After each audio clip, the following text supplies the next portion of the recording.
Start the committee meeting. Welcome and thanks very much for your attendance this morning. You'll see from my background slide, I've had some technical issues this morning, so if I do drop off the call, Angela, would you take over for me as chair whilst I try to reconnect? Thanks very much.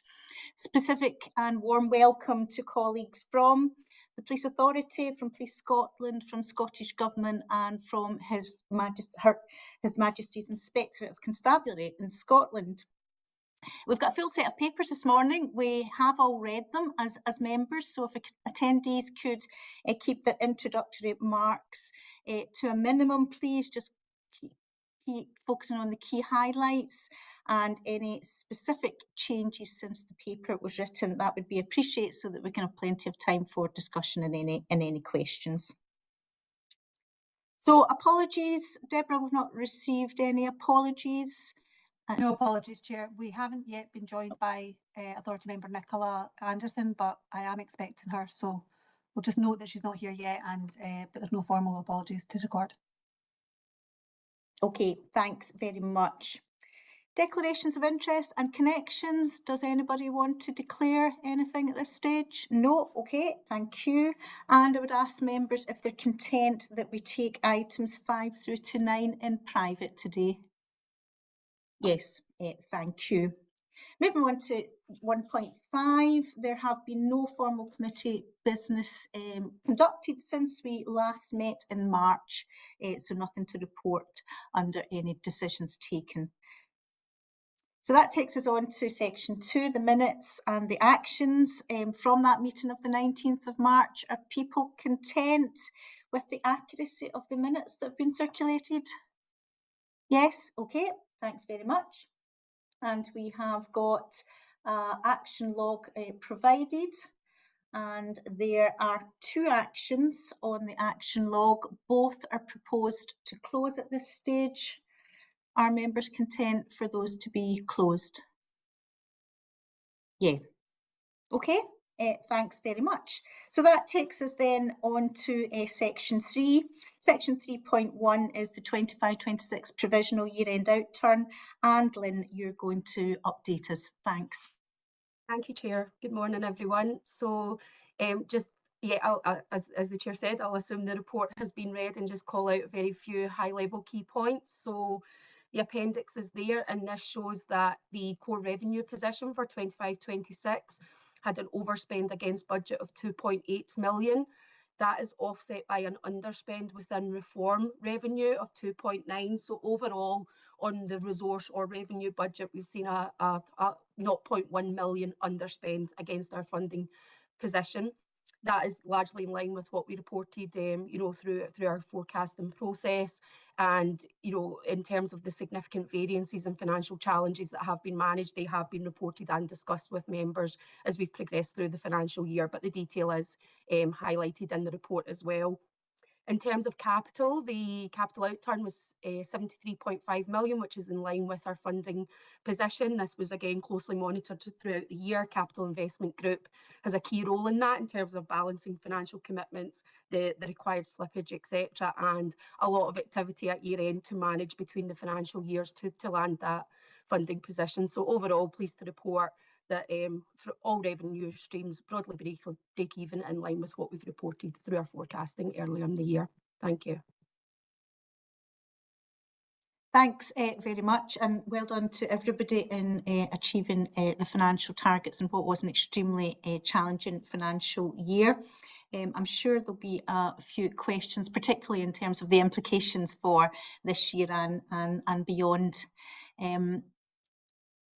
Now, I'm not seeing any hands raised. I don't know if it's my screen. Chair, Angela's hand is up. And Angela, sorry, Angela. Yeah. So thanks, Pauline. I've got a couple of questions, but some of them relate to reform, and I was going to pick that up under Reader's Report later on, if that's okay. But there might be the question I had, Lynn, and well done. Yeah, it is, given the magnitude of the budget, it's no mean feat bringing it in like that. And I know that it's an organisation-wide effort, so well done to everybody involved. It was Your paragraph 1.7 in relation to the visit by the President and the Vice President of the United States. And I see that we've got 24.7 million in revenue funding. Can I just check if that funding covers the full costs incurred by Police Scotland? So yes, the funding we received from Scottish Government through the budget revision process was the 24.7 million. Our additional cost of of that operation was 24.5 million. So all our additional costs associated with that event has been covered by the funding provided by Scottish Government. That's great. Thank you very much, Lynn. Good to hear. Thanks, Angela. Andrew? Thanks, Chair, and I echo what Angela said in terms of achieving the outturn that was achieved for the year. Could I just ask a little bit more about implications for future years and lessons learned in terms of where the outturn came and how it was broken down in terms of performance versus budget? I'm thinking specifically with regard to police officer numbers being below forecast reasonably consistently for the full year. Also, the fact that non-pay costs, as small as it is as a percentage of the total, wasn't underspent for the year. And finally, income managed to outperform budget as well. What lessons for the future do those three variables present for us? So I can certainly start off around the financial sort of side if anybody else wants to come in or add to it. So I think the key thing for the budget that we've consistently reported through our budget development, our financial planning is, workforce is the budget essentially, and any movement in that, whether it's numbers or cost, pay award, etc., does have an impact on that bottom line. So I think the key thing that we, from a lessons learned point of view, moving into 26, 27 for forecasting, is really focusing on those key risk areas that will move the financial baseline. As you say, there's other costs in there, maybe within non-pay, which could move but won't have as big an impact as any variations in the staffing budget. So I think that's key around that. And certainly in terms of taking that risk-based approach, it'll allow us to really have that robust forecasting process in place. And as we'll go on to hear later, how we develop that into sort of the medium-term financial planning as well. I don't know, I see Sarah's got her hand up, so I don't know if she wants to add to that, but happy to take any questions on that as well. Thank you, Chair. If I can come in. Thank you, Andrew, for the question. Good morning. In terms of our budgeting cycle and learnings, Andrew, for the year ahead, we do both top down and a bottom up budget. And for the bottom up, we absolutely take the Q3 forecast and outturn as we see it for last year into our thinking and assumptions for the current year. So in terms of real granular sort of lessons learned, we know the trajectory, as it were, and whether that's a one-off recurring or whether we can seek to assume that will flow into the current year.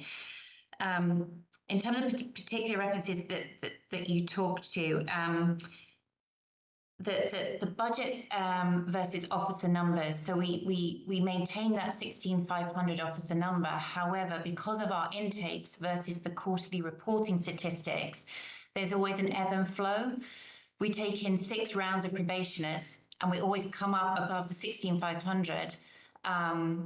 But that mismatches with the quarterly reporting that we make in our monitoring report. So we're looking to seek to address that. And we're having conversations with SG such that we can marry that reporting together. So it wasn't necessary as reported, if you see what I mean. We weren't necessarily under the whole year. Non-pay, as Lynn says, is a small proportion of our total. We do seek to make savings, and we've assumed some significant savings this year. You'll see that in our budget pack that we presented. But we also have quite, even within that non-pay, we have quite a fixed high cost base, being our estate, which we know that we're looking at through our master plan, but the utilities therefore and leases on that estate. So there's limited scope in terms of learnings, but we do take that master plan into consideration for the future years, and any lease known sort of lease movements within non-pay. And then the income, as you'll be aware, we're always working at no cost detriment. So whilst we can forecast and we are made aware of additional funding streams that may be available to us, it is very much on that kind of demand-driven, no cost detriment as to what we're seeking for. But there certainly is a focus, and that is the learning of to seek that reimbursement. So that's why we often overachieve, because we make sure that the team has strong financial governance around that. Okay, both of you, thank you very much for that. DCC Spears, did you want to come in on that? No, thanks. Well, I was, but Caroline, Sarah has made the point I was going to make around some numbers, so no, thank you. Okay, thanks. Andrew, do you have anything else? Otherwise, I'll go on to Nicola. No? Okay, thanks, Nicola. Thanks, Chair, and thank you, Lynn, and I'll add my support and congratulations on a year well achieved. Two quick questions for me, please.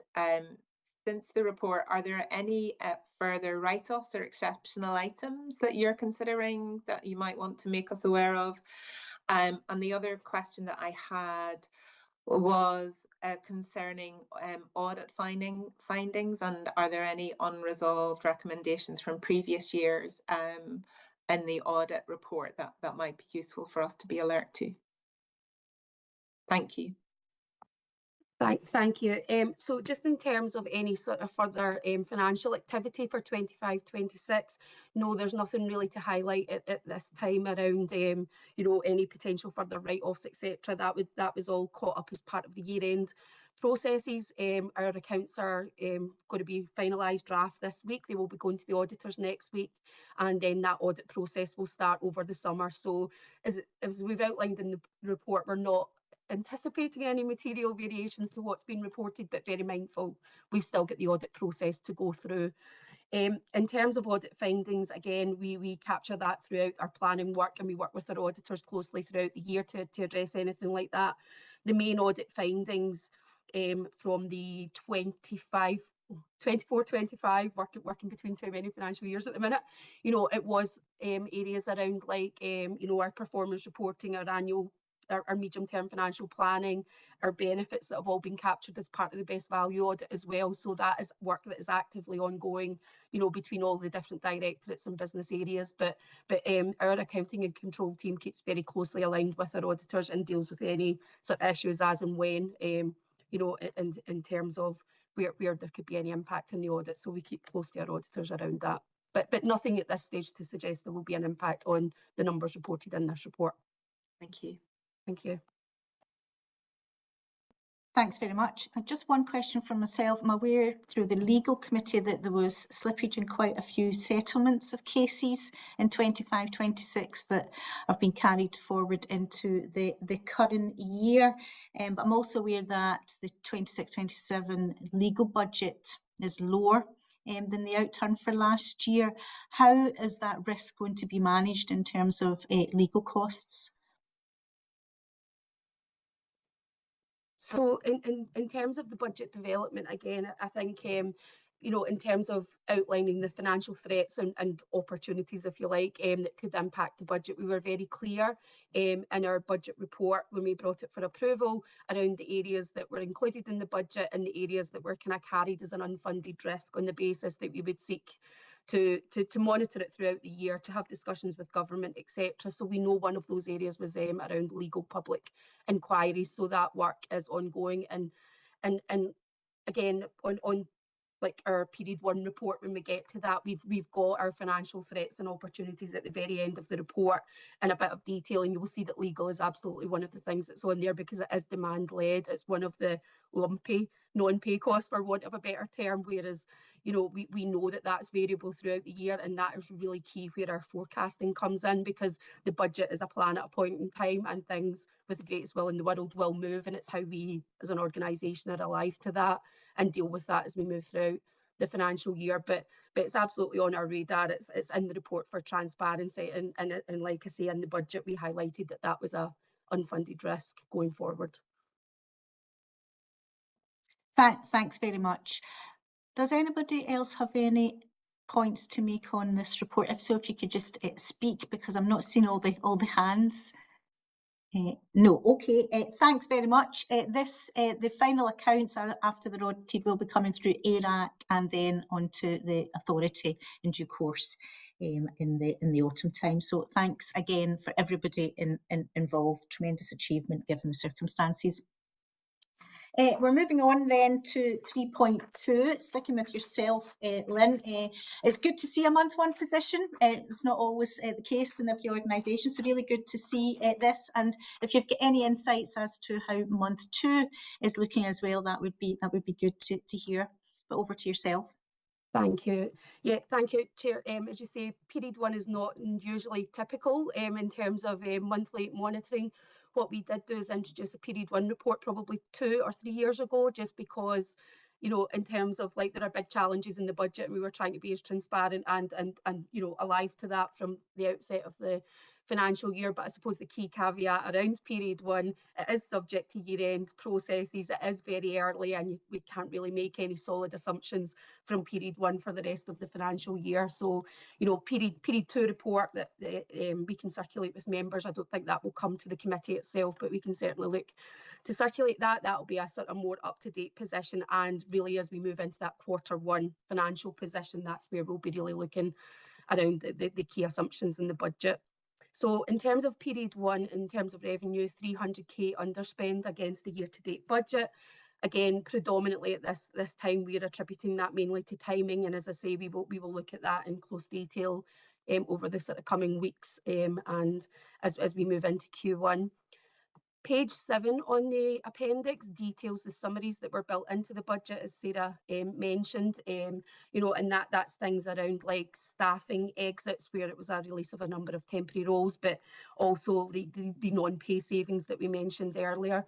So the RAG rating on the savings summary itself does show that in terms of the staff exits, that was temporary posts, and they have been like released in terms of that financial saving, so that is being achieved. But maybe things around like non-pay is more of that amber nature, because we know, for example, fuel prices are increasing, and like I say, it's very early to make that full year assessment at this stage. Overtime is probably the other key area we would want to call out. Obviously, there was a key focus on that last financial year.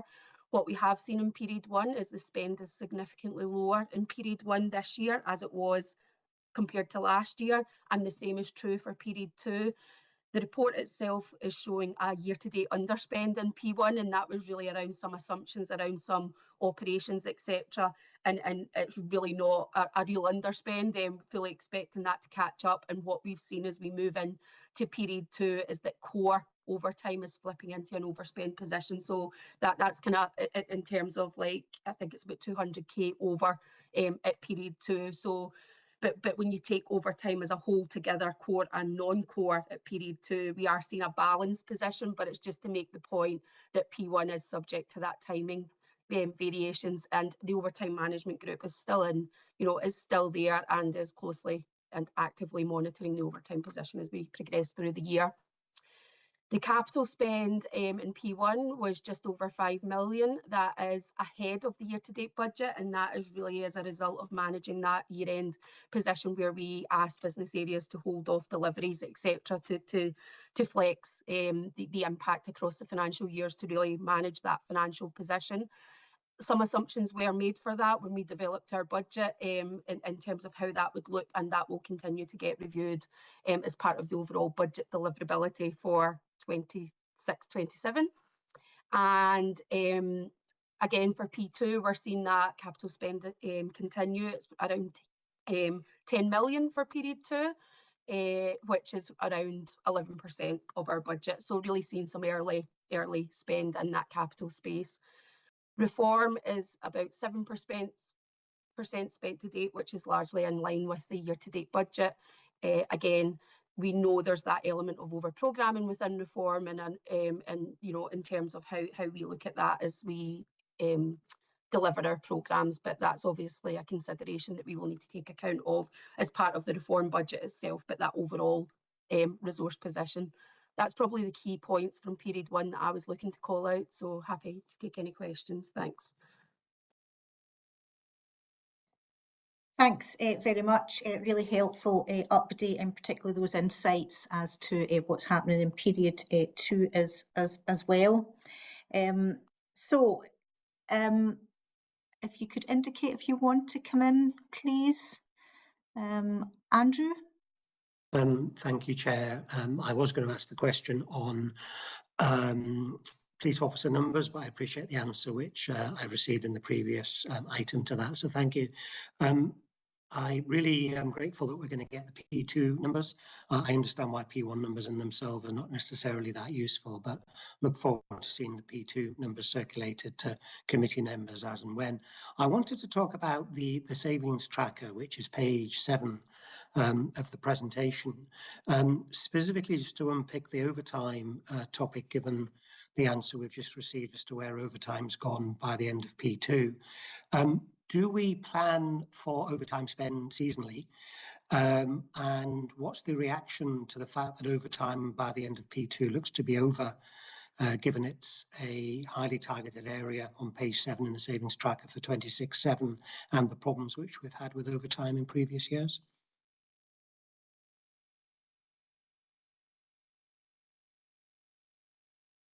Chair, then will I come in on that? So savings tracker, Andrew, yes, thank you for your question. Yes, overtime is based on seasonality. There is also, you know, we have seasons of demand, so that the budget is based on seasonality, so it's different per month. In terms of tracking the overtime, so we are lower on last year for 2 reasons, and I think there is an element of compare and contrast and that demand driven. We had a high period of less protest and portallage last year, so that is driving some of the reason for the absolute difference between being significantly under to where we were last year. However, I will caveat that with, we have in the last week seen an uptick in less, and so we're expecting spend to increase through period 3. So I don't think we will be coming down under budget. We are likely to continue on or above budget for P3 is where we're forecasting, given we're 10 days in. We are monitoring it closely. We had overtime management group just this Friday. There have been some key learnings. So all the commanders come to that meeting. We are sharing best learnings. There is certainly a change in culture in terms of being aware and managing that budget closely. But we need to be mindful, and therefore we are looking at that overspend. We need to look at it not just from I'm very clear that the finance shouldn't be making the decisions. It should be informing the operational decisions and priorities that we want to make. And we can't look at just the overtime figures in isolation. We need to be looking at, for example, you mentioned officer numbers. And because of high attrition before the May intake, we were actually lower. So in the beginning of the year. So we need to look at both officer numbers that we have, the overtime, but also the well-being plus the demand. And we're trying to link all that data and information together. And that was the tone of the conversation on Friday is how do we look at that? And if we do have, when we're looking at the Q1 reforecasting, it's do we appreciate and understand that budget pressure within overtime and allocate some of the savings to it, because we know that there's been pressure on officer numbers, for example, or demand? Or do we look at putting if there is spare resources towards something, a system, for example, something that could help? We were talking about C3, for example, that would help, you know, helps digital or solution that would help solve the STEM cause rather than the impact. So we are certainly, to reassure the committee, that is the sort of governance that we're bringing around overtime and the way that we're thinking about it on a holistic basis, rather than it's a number and it's going up or down. What do we want to do about it? Does that answer your question, Andrew? I think that's really reassuring. Thank you very much, because it's obvious in previous years. I know I wasn't a board member at that stage, but overtime sort of got away as the years progressed, and it's good that it's been monitored closely so early in the year. But I think it's also interesting that it is being viewed holistically with officer numbers, because obviously from our perspective, we're looking at the total pay envelope in terms of delivery for the full year, and how it's achieved is delegated. So that answer is really useful. Thank you. Thanks very much for that. Angela. Pauline, Alan's got his hand up. I don't know if it's in relation to the question that Andrew has raised. I know you can't see hands very well. Oh, apologies. Apologies, Alan. Thanks, Angela. I did want to just come back on the back of Andrew's point and build on a little bit on Sarah's narrative. So I think I'm probably about to state the obvious, but the operational demands that's getting placed on policing just now, quite simply, has an adverse impact at times on overtime. So the perfect example of that would have been over the last week as a consequence of what we've seen in Belfast. It's translated across into Scotland. We had a protest to plan and police for on Saturday in the centre of Glasgow with 4,000 protesters. We simply can't, swivel resource to that without having an adverse impact on things like overtime. So notwithstanding that, I think we are in a really good place, Andrew, around the management and oversight of overtime. Such is the nature of policing and such is the nature of events and protests, particularly over the summer months, that at times it feels a little bit best intentioned, but we will have some challenges around managing that budget. Thanks for that assurance in terms of the operational implications of this, DCC Spears. Much appreciated. Angela. Thanks. And thanks, Lynn, for the report. It was in relation to reform, and I will pick it up later on in the agenda as well, but in slide 7, there's a statement about reform prioritisation being completed. It'd be really useful just to have a wee bit more information on that prioritisation process. And in particular, I'm just wondering to what extent that we can be assured that there is a rigour there that is going to enable delivery within time, within budget, and delivering the benefits that will be identified or have been identified.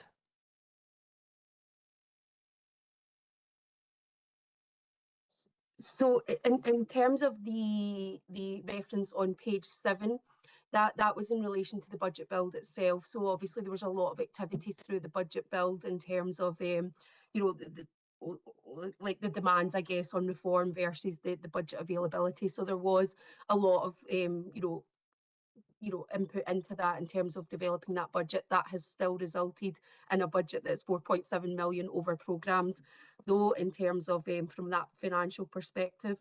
I don't know if the director or the DCC wants to add to that from a transformation point of view, but from the budget perspective, in terms of that reference, that is absolutely referencing the work that was done through that budget development. Rita? Thanks, Chair. So I know that I believe the 4 of you, the board members, were at a development day last week where CDIO Hendry and DCC Smith talked through some of the activity that we've been doing, and I can say a bit more about it. And this is ongoing, Angela. So the reality is we've done 2 parallel activities. As Lynn was saying, before the budget was finalised, there was an awful lot of work. We had exec sessions to review our whole portfolio and to look at what opportunities there were to reduce the over-programming. That made a big positive difference. So the over-programming at the moment is 4.7 million, which is 20%. I can say a little bit in terms of relationship to the difference last year, but in terms of this year, we've done 2 parallel activities. The first is the whole of the exec team has been involved in a prioritisation activity using multi-criteria, where we have reviewed and analysed and prioritised the programmes based on that. We've subsequently looked at that and said, okay, so given that, what opportunities are there for potentially reducing some of the spend and slowing down activities. So that's one parallel activity. The second parallel activity that we've been doing is we have run an activity with our programme managers. The key for me is I want the programme managers to be brought into any change in the funding for their projects, so they feel confident that they can deliver it, rather than it's something that we are putting on them and they don't feel able to deliver. So rather than having, so the 4.7 million is 20% over allocated, rather than taking a blanket 20% per project, I want the programme managers to identify potential savings. So Anne Smith, who's in the Macleod room today, our new PMO manager, has been working with the programme managers to identify potential savings. At the moment, so that activity has been completed. Over the next month, the two of those parallel activities we're looking at, and we are reviewing, so what are the implications to potentially slowing down or reducing spend on those projects, and by implications in terms of for example, benefits realisation. So that work is ongoing and will be completed in the next month. Part of that is also to look at the resourcing that we have available within the organisation, transformation digital, in terms of delivering these projects. So we're not only looking at the implications of the opportunities that we've identified for savings, we're doing a resource overlay to see what is possible in the next year. So my hope is that in August or offline, we can talk you through, based on this work, this is the potential ramifications and opportunities that we've identified. So it's just to give you assurance that that work is ongoing. In the Macleod room, I suppose it's a good opportunity now to introduce you to sort of the new members of the team. So Anne Smith is the PMO manager, Abu is my new head of transformation delivery, and Jordana, chief super, who I think some of you knew that, so they know already. So they're new members of the team.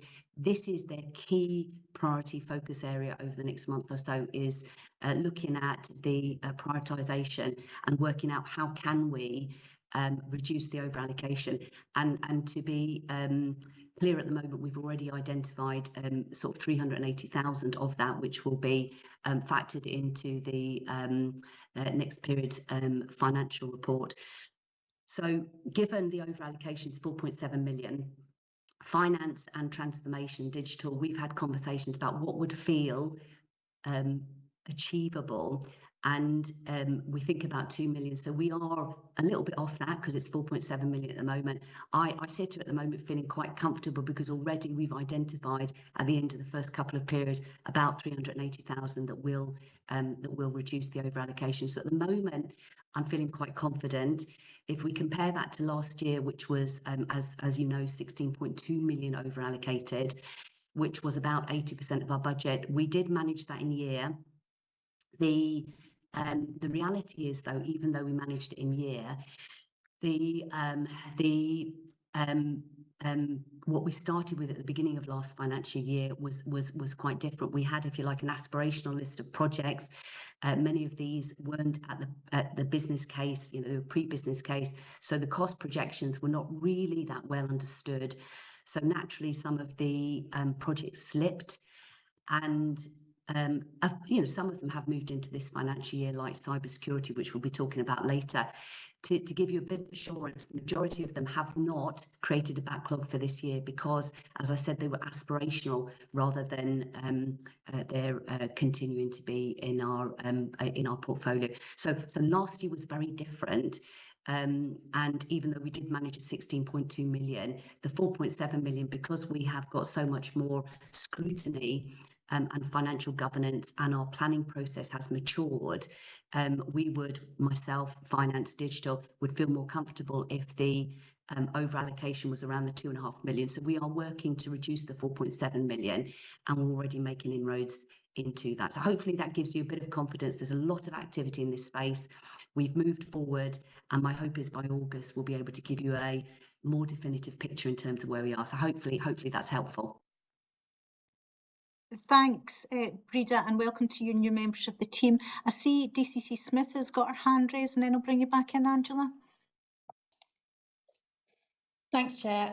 All I was going to say was Breda's covered most of that most eloquently. All I was going to say was I think prioritisation exercises for our future financial planning years will be part of the budget process as we move forward. I think it's really important to include that. Also, this year we've had a lot of projects that are still in flight that we need to continue, and I'm hoping kind of as we move forward into future years we will bring new work through, and you will see that obviously coming through the committee.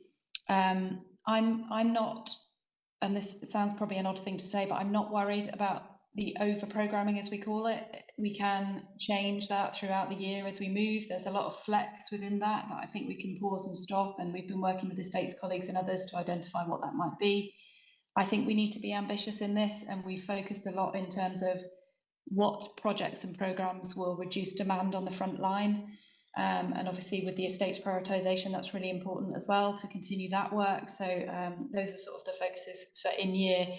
And I think also important to mention that the reform element is a very small amount of our overall budget. I would like it to be a lot more, obviously, but we are where we are in terms of the allocation, and you know, we've taken 2 million out of that this year already, and I would be very nervous of taking any more out of that. So I want to manage that in year, and Breeder and the team have got a really good kind of handle on that, and working closely with finance colleagues to assure delivery on that. So hopefully that helps. Thank you.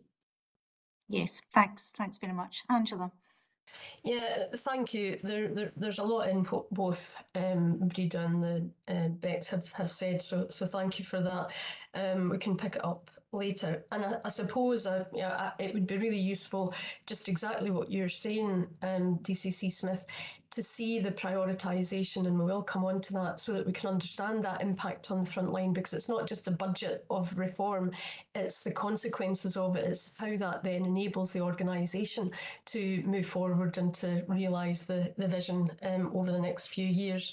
I've got a few more questions, but we can pick it up later. Thanks, Pauline. Thanks, Angela. Nicola. Thanks, Chair.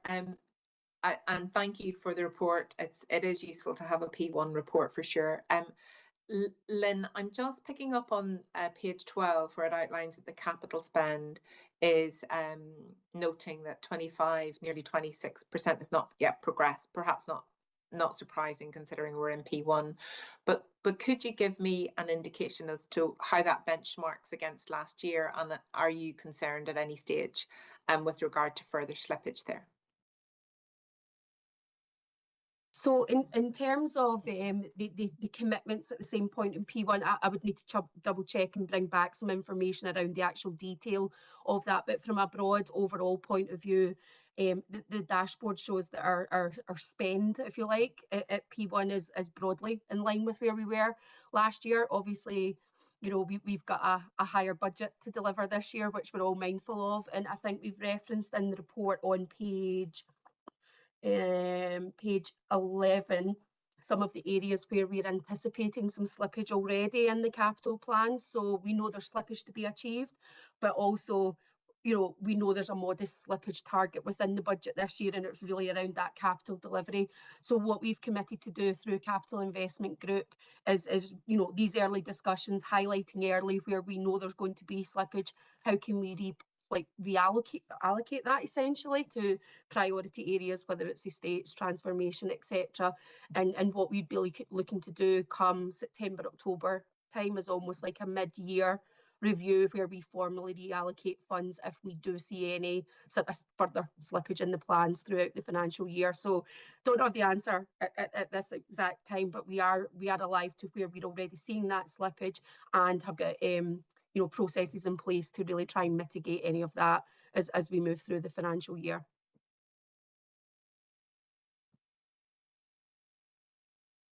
Nicola, content with that answer? I can see Sarah's hand is up as well, Pauline. Oh, sorry, Sarah, and you come. Sorry, Chair. It was just to add. I think in addition to sort of a specific to what Lynn was referring to, is the work that Donna's doing within estates, and how an awful lot of work has gone into her prioritisation, but also getting a list of shovel-ready projects. And I think that stood us in incredibly good stead at the end of last year, and it will stand us in excellent stead for this year, to that very point that Lynn's talking to, in terms of things always don't go to plan in capital, but we have a long list that we can then dig into to bring forward and ensure that we are maximising our investment potential from the budget that we have this year. Thank you. Yeah, thank you, Chair. Thank you. Thanks very much. Can I take us back to page 7, then the savings tracker? Just a couple of points on this from myself. The police staff workforce modernisation work stream, has that now been achieved? And what are the consequences on service delivery?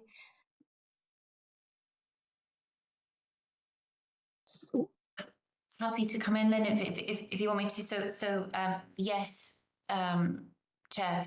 These were what we referred to as the rig posts. So they were temporary posts where we had some savings created elsewhere within the budget that we used over the last couple of years for very specific and targeted work. And it was to start our workforce modernisation. We've seen some really successful areas where this has worked. And those that we deemed as a priority, we created savings to continue that work. So, for example, around our digital science was an area that we continued, and areas of vetting, for example. We knew that the PECS bill was creating demand in that area, and it was successful in terms of that workforce modernisation. Team members versus warranted officers. So we built that into the budget. However, we were really clear that unfortunately, if we cannot continue workforce modernisation under the budget restraints that we have if we're held to 16,500 officers, because we have such a high pay percentage within our overall budget. So we unfortunately, although there was some success in this area, we did have to unfortunately give notice to those temporary contracts. So that was all done in the period leading up to 1st of April, new financial year. I think for me, where we have seen success in that workforce modernisation, I think we can potentially, and it's something to think about for our budget bid for next year, clearly articulate whether we have, as we continue to work on our strategic workforce planning, but if we are aware of discrete areas such as, for example, firearm licensing or vetting or areas of C3, that we build a case to say, this is what modernisation of the workforce could look like, but it's either an investment ask if we are held to the 16,500 officer numbers, or if we're not held to the 16,500 officers, we can have a look at that staff mix and start shaping our workforce going forward. Thanks, that's really clear, and yeah, the evidence base around that will be crucial in terms of the development of the strategic workforce plan and the medium-term financial plan and discussions with government. Thank you. And we've spoken about the overtime element. As the slide said, you know, there was a number of hard choices being made. Chair, sorry to interrupt. I had my hand up on that point. I was just going to provide the kind of service delivery impact that you were looking for, if it would be helpful. Okay, come in, ACC Sutherland, please.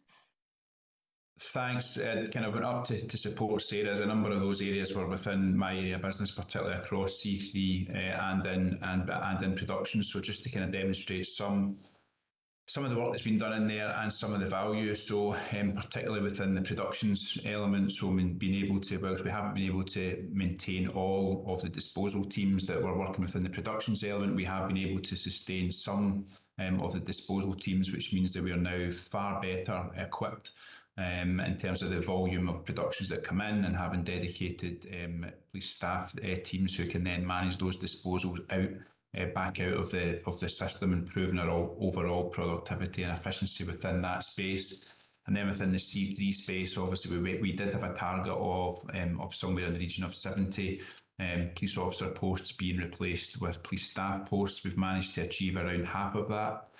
which has given us a more stable and sustainable workforce within the area control rooms. And actually what we learned was that we probably still needed that flexibility of the police officer posts within there.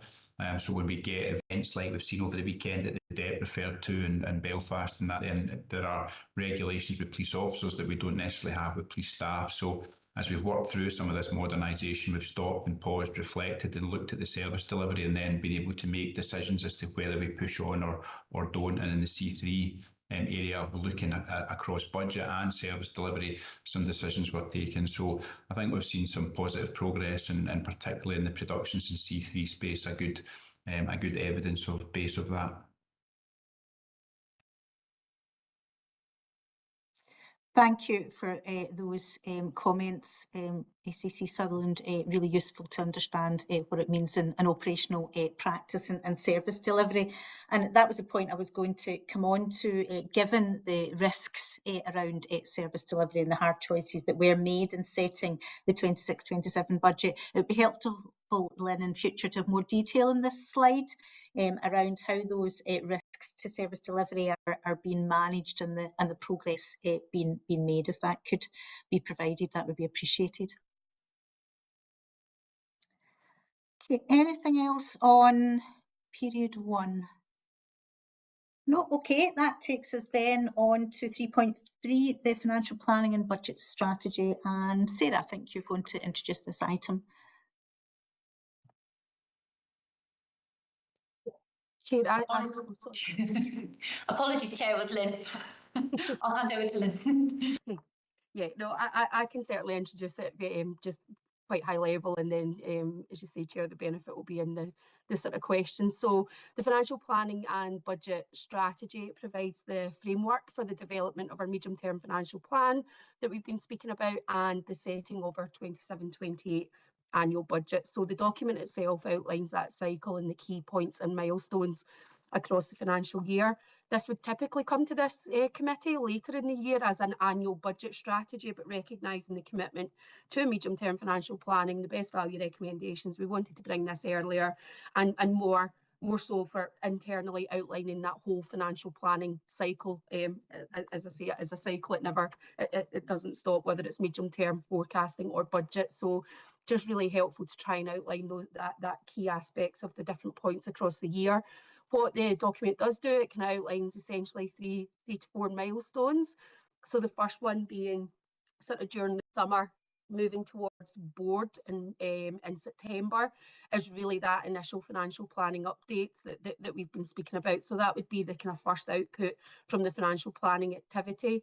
Alongside that would be any sort of budget submissions, scenarios, etc., to Scottish Government and Parliament as part of their budget scrutiny. Again, that's something that we do every year. So essentially, the medium-term financial plan will be the budget submission, and the budget submission will be the financial plan. So those won't be two discrete exercises. It'll be one and the same, just different outputs, I suppose. And then in terms of that, following the budget scrutiny and the engagement with the Scottish Government on the annual budget for 27-28, we will obviously get our settlement, which at this stage we're anticipating will probably be around the December time, and obviously in line with previous years, but we've not had a formal timetable from Scottish Government yet around the budget, so we just remain alive to that. That could change, and how do we respond to that? And then alongside the development of our annual budget, we would then be looking to bring another update to the financial plan, so that we're really getting into the rhythm that the financial planning update will be coming alongside the budget each year in March, alongside the annual policing plans or the 3-year business plans, etc. So that's really what we're trying to outline in this document itself, and the key governance around that. Work is ongoing at the minute. Our finance business partners are working closely with business areas really to refresh that financial baseline and the sort of baseline financial planning assumptions. We said there was a lot of choices taken around the 26-27 budget development, so really looking to understand the impact of that, what it means going forward. And then, back to Sarah's point, is how do we then bring all of that together, understanding the demands, the pressures, the priorities, in terms of creating a credible budget submission, if you like, to Scottish Government, while also being alive to the wider financial challenges. So that's really the kind of broad outline of the document. There's obviously a number of slides there which is there for members for information, but as I said, happy to open it up to further discussion or questions. Thank you. Thanks, Lynn, and really welcome seeing this at this early stage in the year, particularly given the work to align with the medium-term financial plan and the development of the 3-year update to Vision 2030 and the workforce plan. Andrew. Thank you, Chair. And I found this paper really useful. In my mind, I'm focusing more on the medium term than say 26/7 and 27/8. I had some questions on the appendix. So page 21, the only document in the appendix, focuses on the Scottish spending review. And I know, of course, much of what we talk about in here is dependent on decisions of government. I wanted to drill down into bullet points 3, 4 and 5. And I'll just ask it all in one question, if I may. The first thing in bullet point 3, I think I'd appreciate a definition of what frontline resources in terms of the headcount reduction discussion, because I'm a little unclear from that. Secondly, in terms of savings, there's reference in bullet 4 to 300 million delivered. I'm guessing a lot of that was front end in the early days after the creation of the Unified Police Scotland. So I'd like to get a flavour for what a realistic savings target is per annum going forward into the medium term. And thirdly, bullet point 5, we've talked a lot about the shift in capital procurement, largely to be on a revenue basis going forward, with a lot of IT projects delivered in a cloud-based solutions. And I know we've got to be careful in terms of how we juggle procurement based on the availability of revenue budget and availability of capital budget. I just wonder what scope there is within that to procure more on a capital basis, given how large and strong an organisation we are, and whether we can craft new projects to be funded in a way which works better for us as an organisation. Sarah, do you want to come in first? Absolutely. Lynn, I might bring you in on the 300 million savings because you know more of the history than I do. Thank you, Andrew. So in terms of a definition of frontline and that 0.5% saving that's set out in the Scottish Spending Review, we would appreciate a definition as well. So it's not been defined within the Spending Review document. We've not had indications from government as to what that means. We typically define frontline as clearly our officers, but also our staff across C3, criminal justice, etc. And when we've looked at that, and I could perhaps refer you to our budget pack from last year, because we did some modelling scenarios and we talked to this point exactly. If we use our definition, internal definition that we've used, that 0.5% actually has very little impact on the remaining team members, and we could manage that through natural attrition. So it's I think we worked out pre-Christmas it was less than 20. So for me, that 0.5% subject to definition is not what concerns me in the spending review. What really concerns me is the flat cash scenario. And again, we set out the implications for this because of our 86% pay versus 14% non-pay sort of cost base that we have. We would have to take very significant measures ahead of time, as soon as we were aware, to be able to manage within that. And even by halting all recruitment, officers and staff, we still could not meet a balanced budget within 12 months. So, and we set that out really clearly in our scenario analysis before Christmas. So that for me is a real sort of risk and something that we need to flesh out over the coming 12 months with regards to our annual budget for next year with government. So that I think addresses the frontline question. In terms of capital versus resources, absolutely, we are aware that this year the fiscal gap is larger for capital than resource, but then it flips in the years going out to 2030. But we get to a combined 4.7 billion fiscal gap for Scottish Government by 2030.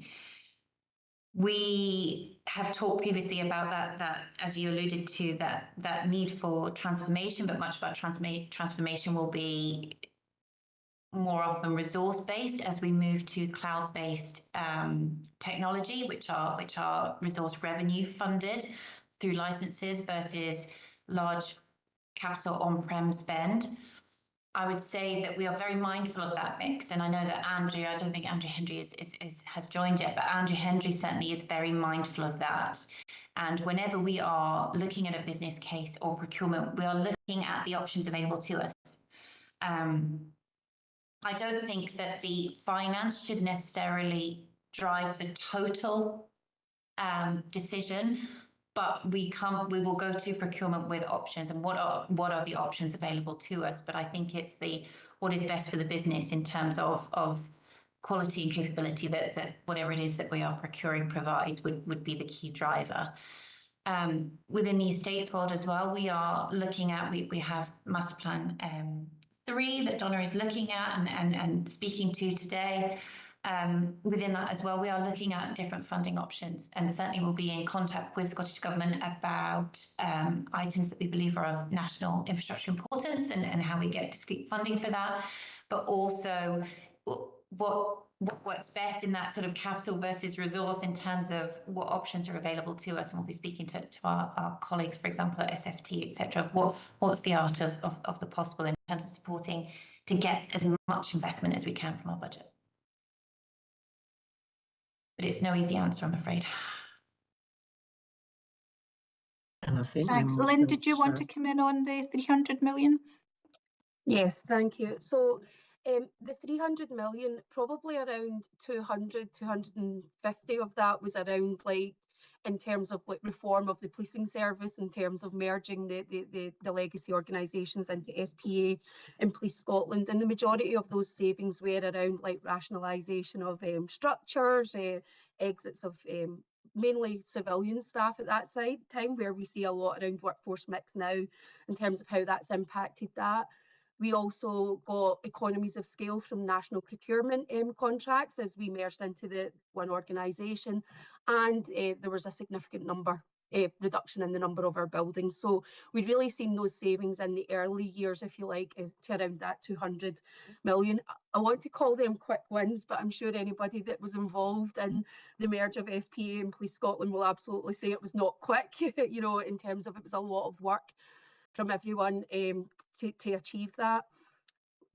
Kind of moving on from that, what we've seen over the last number of years is the additional savings that we've made, whether it's been in response to our funding settlements, whether it's continued realisation of cashable benefits. As Sarah mentioned, the work that's been done in the estates, so that's been captured over the last number of years, and that was all sort of reported back through the best value audit to around that 300 million. In terms of what that means for going forward, I think we've consistently made the case to Scottish Government and to Parliament that we have already undertaken significant reform, and we have really achieved those quick wins, if I can say that again.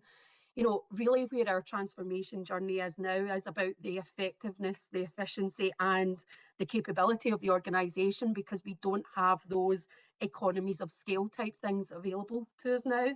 And we do see that coming through in some of the benchmarking work that we do with Scottish Government, particularly in our corporate functions. As I said, there was a number of civilian staff released at the early stages of sort of SPA and Police Scotland. So in terms of responding to the spending review, back to Sarah's point, it does make it extremely challenging because, you know, it is more around, as I say, that sort of capability of the organisation now. But I have got some detail. I'm happy to share that further off table, but hopefully that answers some of the sort of questions around the makeup of those savings.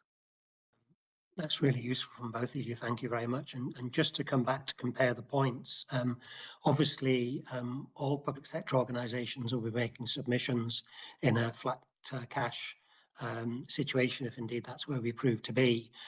And of course, to come back to what DCC Smith was saying earlier, we want to be spending more on reform where we can, and the conversation on reform and savings will go hand in hand with the flat cash conversation. And of course, I'm sure we'll keep coming back to that because we're going to have to demonstrate significant further savings in the constrained environment that we're going to be in. So thank you for just giving me a bit more information there. Thanks, Andrew. Before I bring Angela and Nicola in, can I just ask a follow-up question in relation to that whole area of savings and efficiency and capability? Well, I'm just keen to understand what Police Scotland's ambition is in this space, because obviously we know what we would like to do in terms of the transformation and reform agenda, but as you know, engaging with budget holders and people within the organisation, and indeed with external partners in terms of wider criminal justice and public sector reform, what is the ambition in terms of driving as much efficiency as is possible?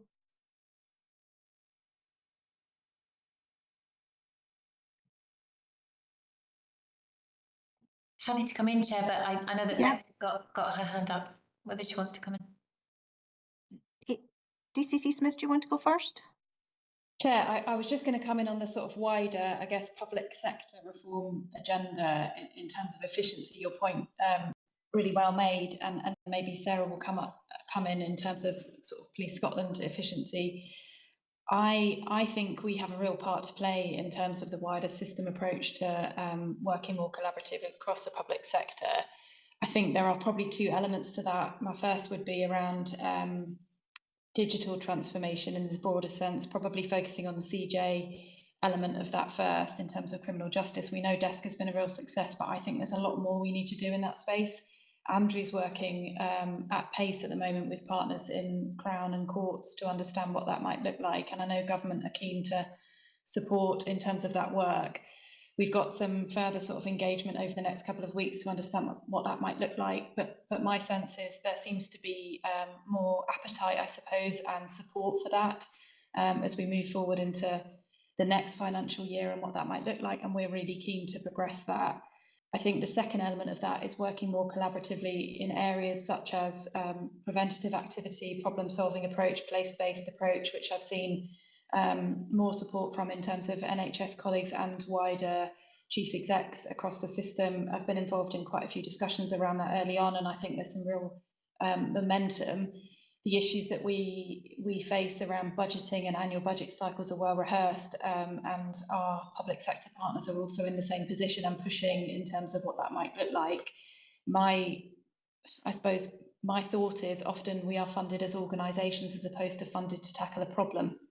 And I think actually if we were funded around preventative approach or place-based approach as organisations, we would be able to leverage more perhaps across the system as opposed to independent organisations trying to tackle the same issues. So I have to say I do see some green shoots and real sort of positivity in that space. So we will continue to push and do our part in that. But I think there's a lot around efficiencies in the system that I think we and others have a responsibility to work towards. So hopefully we'll be able to update a little bit more as we move through the next financial year in terms of what that looks like. But I'll bring Sarah in terms of broader efficiency planning. Thank you.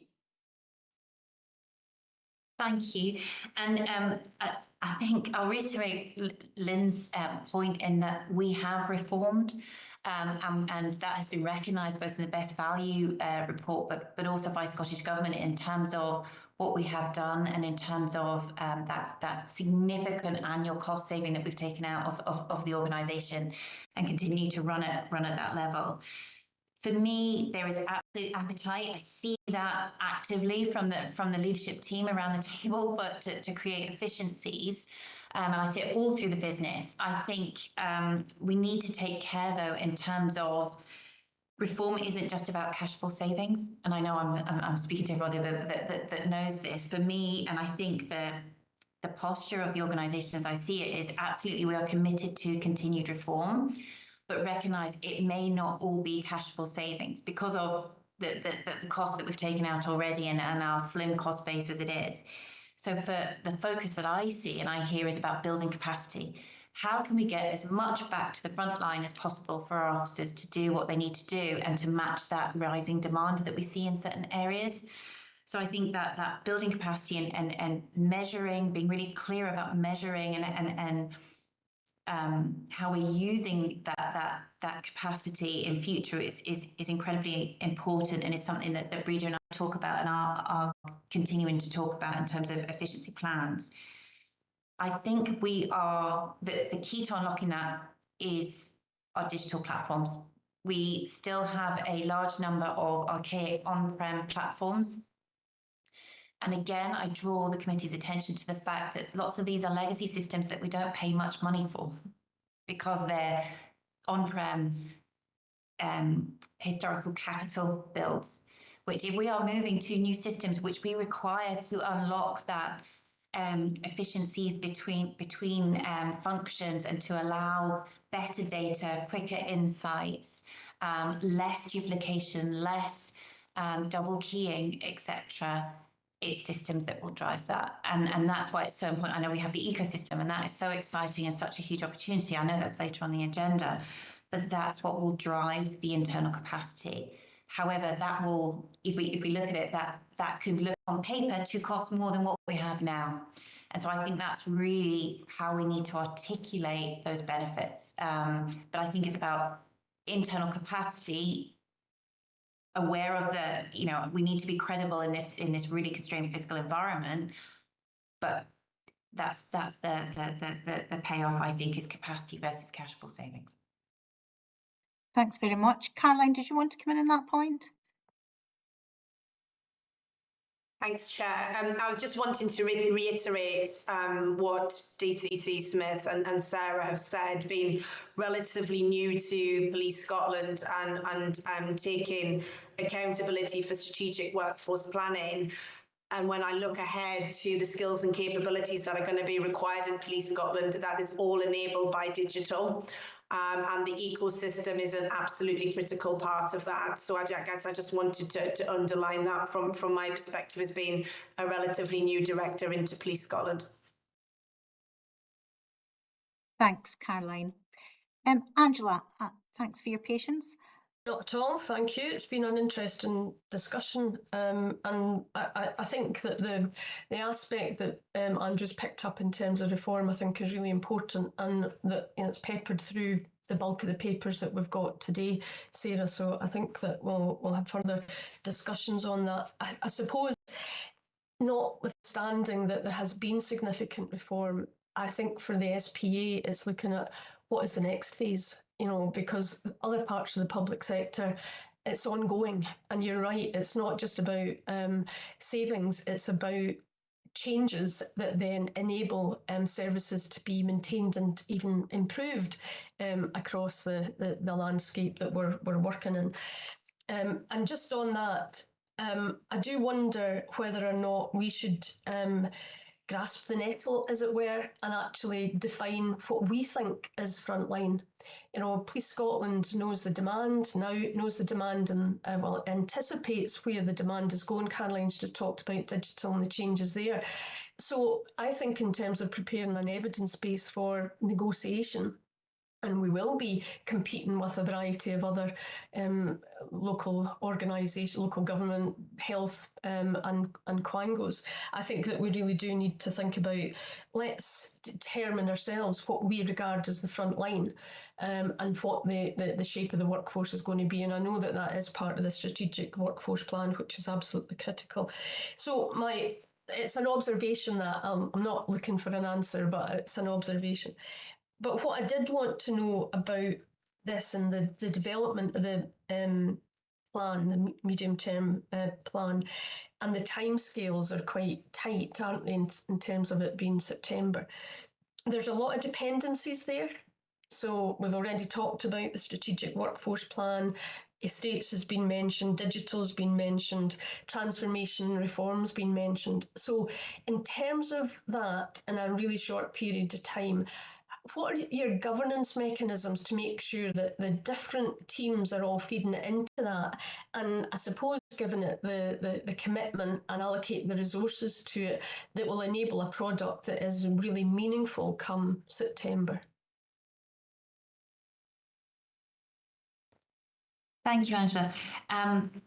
Yes, we have called out because there are different dependencies that we're working to. So for me, it's I boil it down to strategy meets the people in terms of skills, capabilities, mix meets the finance. and it's a continuous loop, Venn diagram, keeping going around. We've been really clear that we are looking, Tom's team is drawing up the 3-year strategic plan across the summer. Now, whilst that is due to be delivered slightly after the medium-term financial plan, and we're recognising that the dates don't align, so this is a year of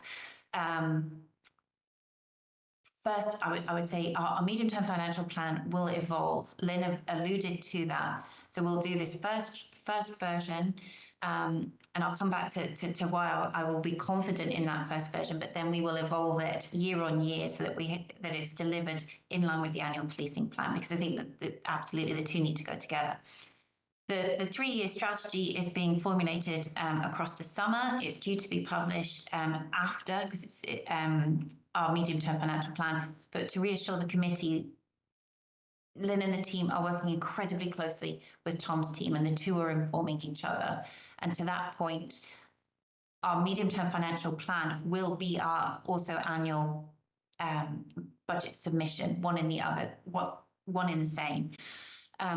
We have the estates master plan. We are working closely with the team are working closely with Donna and the team, as with transformation and digital, to build. We are speaking to individual business areas to build both the detail, but the really big high level assumptions. So it's not a granular build, the medium-term financial plan.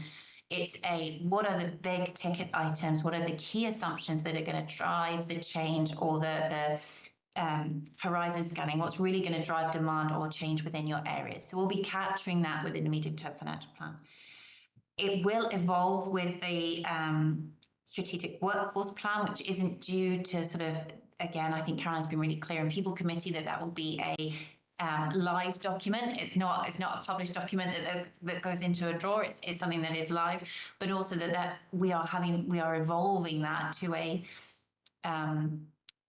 to its first version, as it were, towards the end of this financial year. So again, I would say that our medium-term financial plan for September will include those discrete areas where we know that demand is increasing, or we know that workforce modernisation has been a success, and we think it's priority that we want to start shaping our workforce and putting either a bid in for next year or a longer-term view as to where we think the direction will go.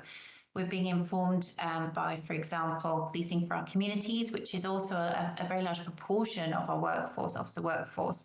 So whilst it's being, I would say, informed, we don't have all the answers yet. So it will be an evolving medium-term financial plan. But in terms of those big assumptions, I think it will give us a pretty clear view of the sense of direction for the next 5 years. Thanks, and absolutely, it does need to be iterative, because things are changing, contexts that we operate in are changing all the time. So I absolutely accept that, and I do also accept that it's not going to be perfect, but we've got a lot of building blocks that we can use at this point in time. So we don't necessarily need to wait until we've got a finished product on whatever area. We can start to use the data that we've got, just to make sure that we've got. And I do think that going into this round, the evidence, more evidence that we can, demonstrate that there is sound thinking behind our numbers, the better. So thank you. And to reassure the committee, this is, whilst we haven't necessarily published a glossy medium-term financial plan in the past, that's always been there in the background. We're not starting from nothing. We have always had our annual budget bid based on a longer term plan. It's just we haven't necessarily formalised it as such and put it through formal governance. So it's already there. We're not starting from scratch. Thanks very much. And Nicola, thank you for your patience too. Not at all. Thank you, Chair. And thank you for the document. I also found it useful and sets out the direction clearly. Similar to Pauline and Angela, I had broad questions about ambition and what's our ambition and opportunity here. And to Angela's point, are as the experts, as the experts to define the front line and what's our opportunity actually to influence that definition, given your expertise more so than anyone else. So that would be something I'd certainly be endorsing and encouraging. Specifically though, I'd like to raise the points that we talked about in the board around budget. We mentioned the view on perhaps other income streams and income maximisation. I was hoping to see some of that in this document. We also talked about the importance of strategic narrative, and that strategic narrative here, I was hoping to see that in this document. So perhaps it's a timing point, and there's more to do, but perhaps you could help me with those 2 points on where your thinking is around that broader income opportunity, and what can we see or do to help to address that strategic narrative point. Thank you. Thank you, Nicola. So yes, both absolutely will be included within the medium-term financial plan, and we intend to issue a public document. So whilst we'll present to committee scenarios, which shows our ambition versus credibility within a flat cash environment, and marrying the two in terms of anywhere in between, what are the key inputs that move the dial within those two sort of ends of the spectrum between full ambition and flat cash scenarios. We will bring back to you, and then we will have a published version of our medium-term financial plan, which absolutely looks to articulate that strategic narrative. References our strategic path to Vision 2030, references the threats and opportunities, the demand that we're seeing, our ambition around strategic workforce planning. So we will absolutely bring that together in our document as we bring it back to the board in September. Income maximisation, so it's something that is on one of my objectives for this year, so finance portfolios objectives. We know that there are various funding streams available, whether it's through Scottish Government or UK Government. I think we need a consistent approach in terms of maximising how we bring those into the organisation. So it is something that we are looking at. We do an incredibly good job already, and we can see that through our income figures. And Lynn and the team, we challenge ourselves. We put a challenge for income in. Lynn, please come in. I think it was a 3 to 5 million challenge for ourselves in the current year, but there is more to do. And I think it's the granular level, tapping into Home Office, Treasury, or Scottish Government in terms of discrete elements of funding, but also having those strategic conversations with the new ministers that we have around different funding paths, but also perhaps income that is received for UK-wide forces that we don't receive in Scotland. I'm thinking about the economic crime levy, I'm thinking about proceeds of crime, etc., and just understanding what our position is and how, if we had more income, what benefits we could bring to the people of Scotland with that money. Thank you, Sarah. And where would I expect to see that type of thinking would I expect to see it in this strategic document that you've produced, or is there a different way that that's set out? So I think you would expect to see that understanding within the papers that we present to you for our annual budget and our medium-term financial planning in terms of key assumptions and our approach. And then there will be a public articulation of that in terms of threats and opportunities within the published public medium-term financial plan document. Okay, thank you. That's helpful. Thank you. Thanks very much, everyone. So, Sarah, Lynn, is the intention then to bring back a draft in August at our next meeting then, with the final medium-term financial plan going to the September authority meeting? Thank you, Chair.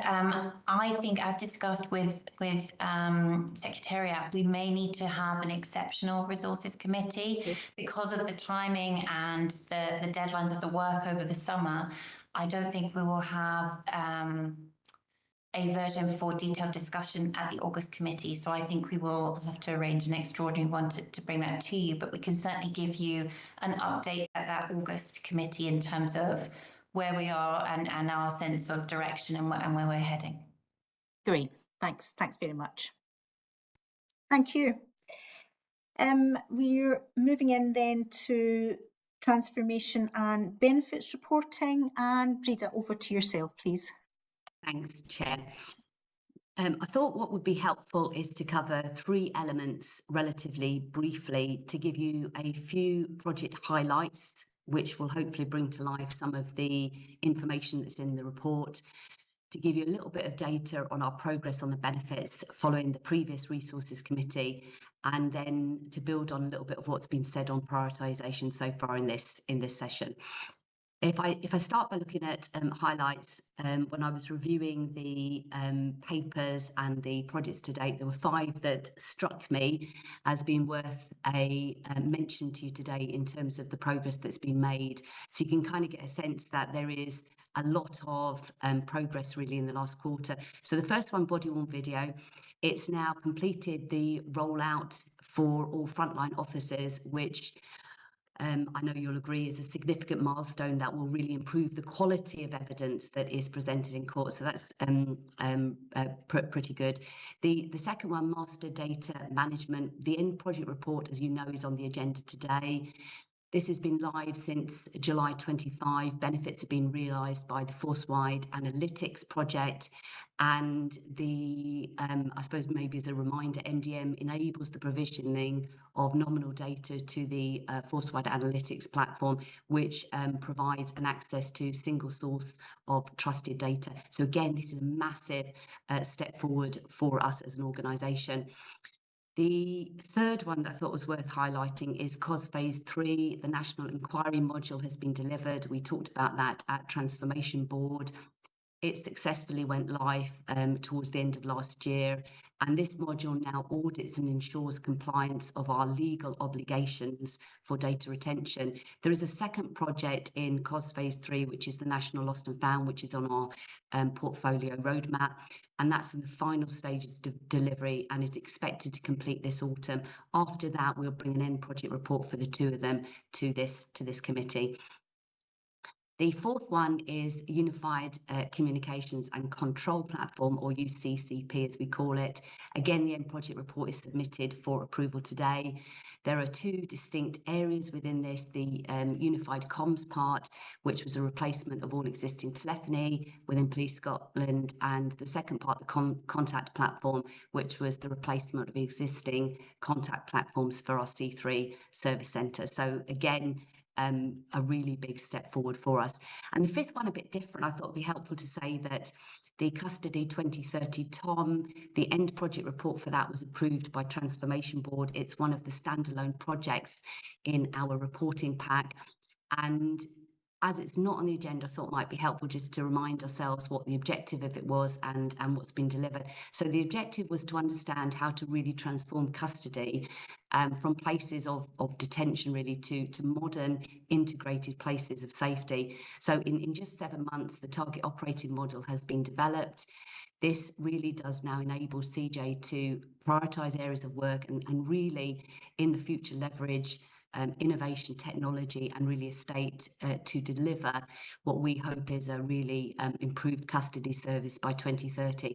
So that the real work, if you like, is to implement that. And we sort of Transformation Digital are in conversations with the lead, custody lead, who is a CI called Suzanne Kelsey, about what and how we can help her from a change management perspective to implement the target operating model. So 5 very different projects and a lot in the digital arena. As Sarah was saying, you know, there's so much work we need to do to upgrade our current sort of technology, but really I thought some quite impressive highlights to mention. So just thought it'd be helpful to give you a flavour on that. The 2 key areas for us really in, as well as sort of driving forward the programs of delivery, are around benefits and around prioritisation. We've already talked a little bit about prioritisation this morning, and it was firstly really to highlight to yourselves that these are the two key areas of focus for us within transformation. In terms of benefits, we shared the framework at the last Resources Committee. As you know, over the last couple of months, transformation, we have begun to strengthen our consistency, our sort of transparency, sort of visibility of how benefits and efficiencies are progressed. And our intention is to really drive a benefits-led culture. We do see this piece of work, this is quite critical, as a change project, right? And for me, as with change projects, it's really helpful to always think about three elements. You know, what's our current position, i.e. what's the pain that is driving this? What's our vision in terms of what do we see being changed and the benefits as a result of this, and what are the first steps to drive this forward? So given this is such a high priority, I thought it'd be helpful to say a few words on each of those. The reality is, I think about what's the pain driving it, what's our current position.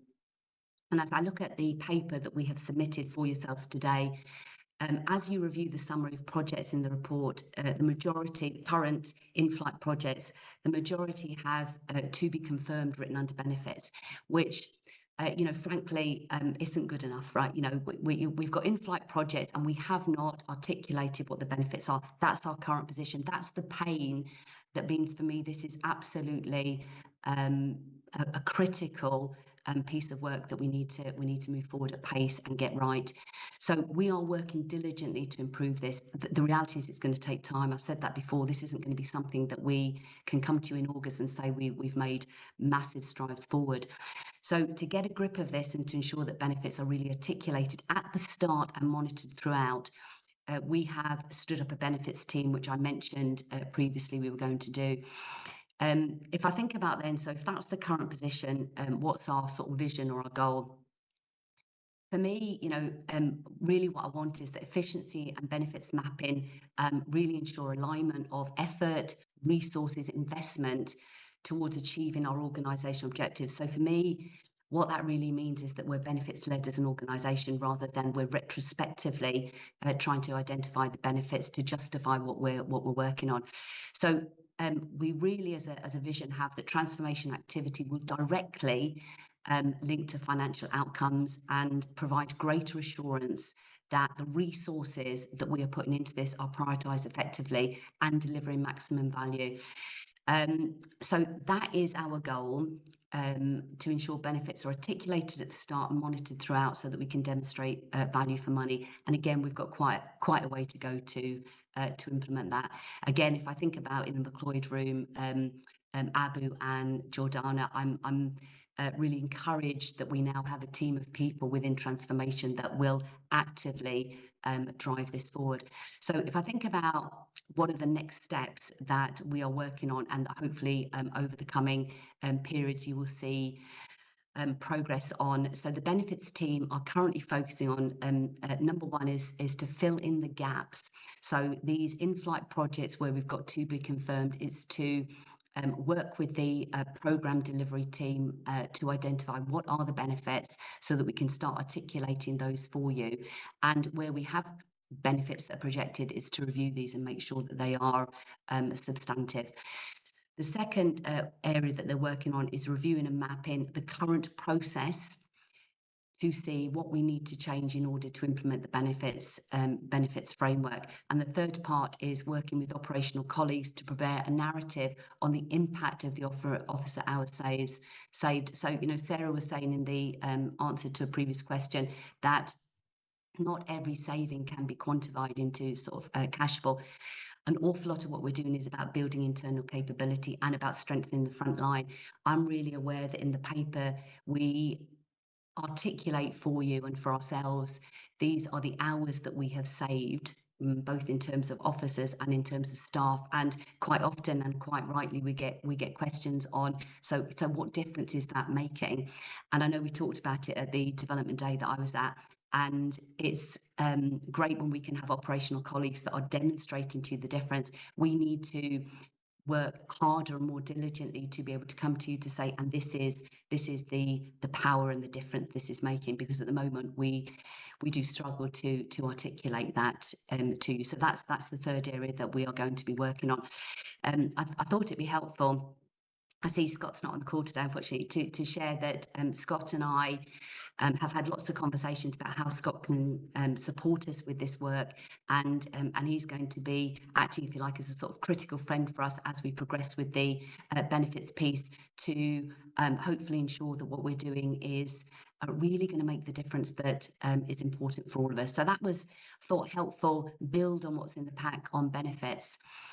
The second bit then, and the final part in terms of prioritisation, that is with benefits, is the other absolutely critical activity for us. I've said quite a bit earlier in response to the question by Angela, so I'll keep this quite short. You know, I suppose for me, in summary, and it's to reiterate what DCC Smith said, we do have confidence that we will manage the over-programming through this year. The over-programming is, you know, it's work that we need to do. We need to keep on top of it. Finance and transformation, digital, we're working very closely together to review this. It is a priority area for us, and the work that is ongoing to build on the parallel activities of the exec prioritisation and the programme manager review. For me, over the next month, the key is to review that and to look at the implications for any decisions we make, implications in terms of benefits realisation if we potentially slow down any pieces of work. And my hope is that in the August committee meeting, we'll be able to give you further update on where we are with the prioritisation and how we are managing the over-programming in year. So I thought that was probably a helpful build on the paper just to bring it to life a little bit for you, and I'm delighted to take any questions that you've got.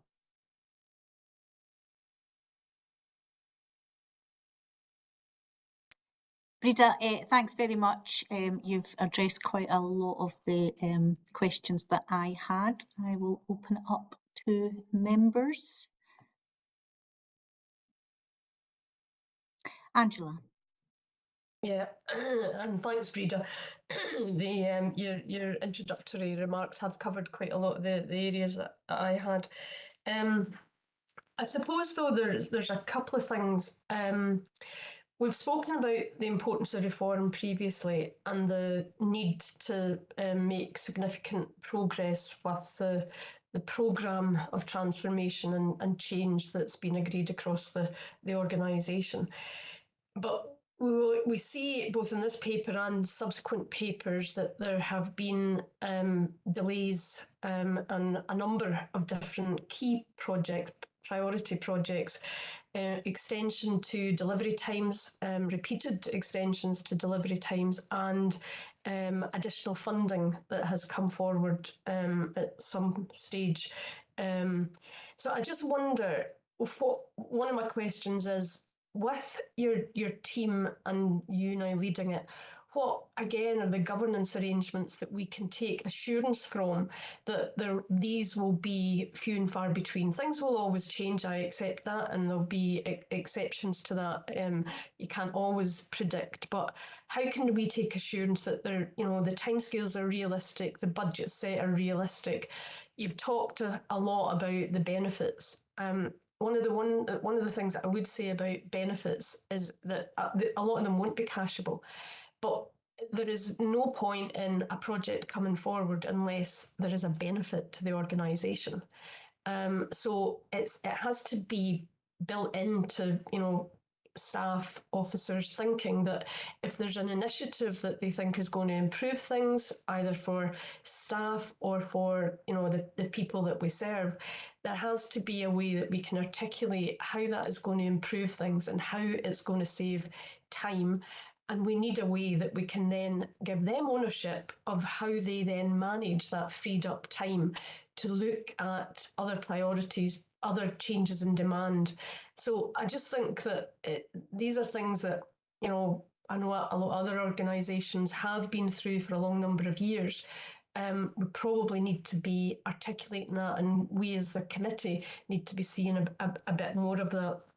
I'll stop there for the time being. Thanks for the question. There's quite a bit in that in terms of the you mentioned around the sort of the governance arrangements and how we can have, I suppose, a bit more clarity that we've got the timescales right, the benefits right from the outset. Because you're spot on. As I look at and we've added in the paper, we've added a section on change requests, which give us more clarity in terms of for the different projects. Where are we in terms of the number of change requests and how things have moved, both from a cost point of view, from the baseline cost, and also from a benefits point of view. So I suppose one thing is we're tracking that really closely.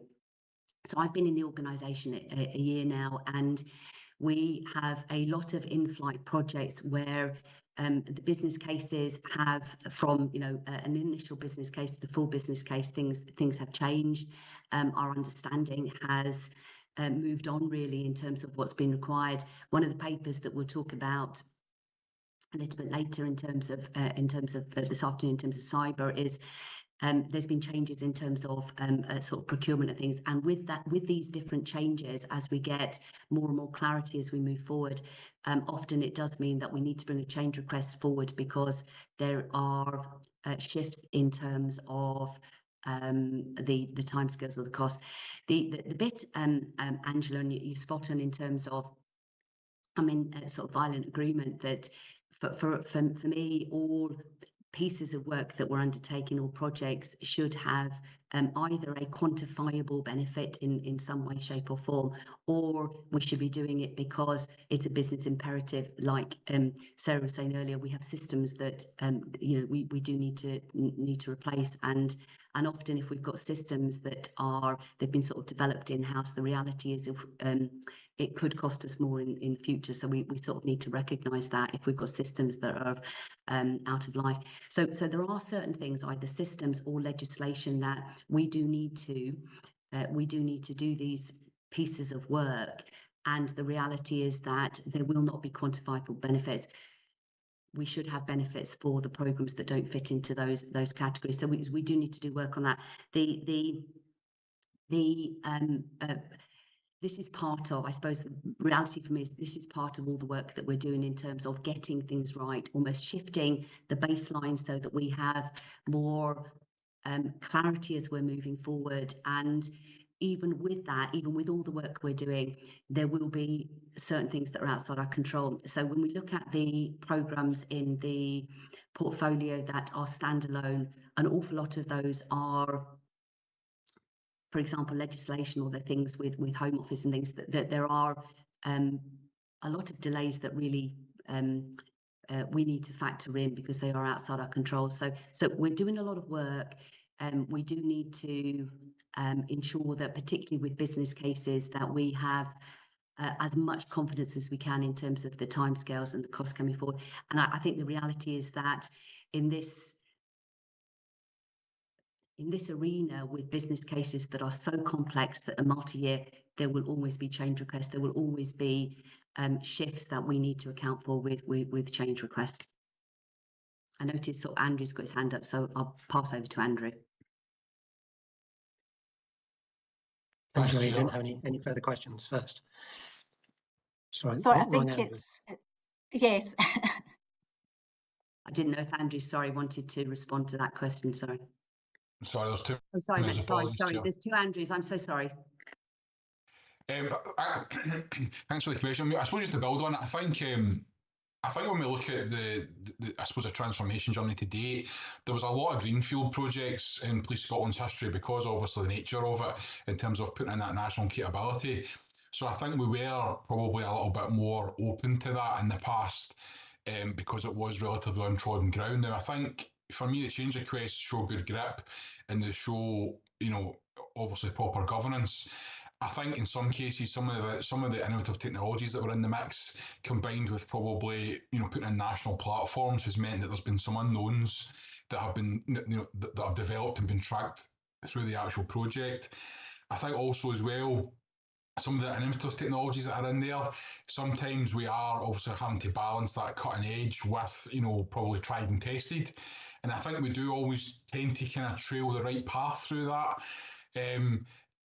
I'm probably much more confident now in the space of our national platforms, that we're much more of a continuous improvement space now, that we have most of the major pillars in place.